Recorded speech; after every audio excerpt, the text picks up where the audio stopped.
International pressure is building on the Democratic Republic of Congo's president to put a plan in place for elections, raising the possibility of sanctions against members of the ruling elite. European Union foreign ministers briefly discussed the situation on Monday after urging the DRC's government to revive as soon as possible the electoral process. Senior officials said there was no discussions of sanctions at the meeting. The DRC's vote is currently scheduled for November, but few expect it to actually take place until 2017 after apparent foot dragging on the part of the government. The imminent delay of the election has raised fears among the DRC's international allies that the massive country so key to continental stability could be moving towards a violent collapse. The DRC, a resource-rich nation of 80 million people, the size of Western Europe, is already home to dozens of militias and has barely recovered from a civil war a decade ago that killed millions.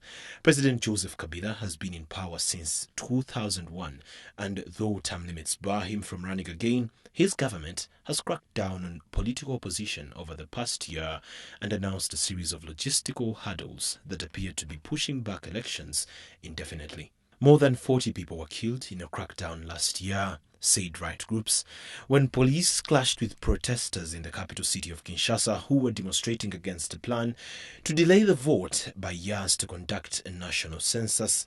The government has said the protests degenerating into looting.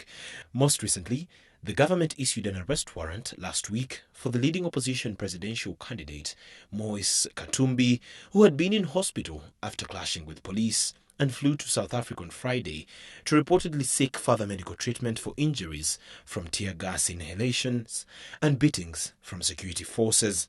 Last week, the US State Department said it was reviewing the possibility of imposing sanctions in response to this growing pattern of repression. European diplomats said there had been some preliminary thinking about sanctions for human rights violators, but not over the political situation. However, they say the bloc holds Kabila's government primarily responsible for the current impasse.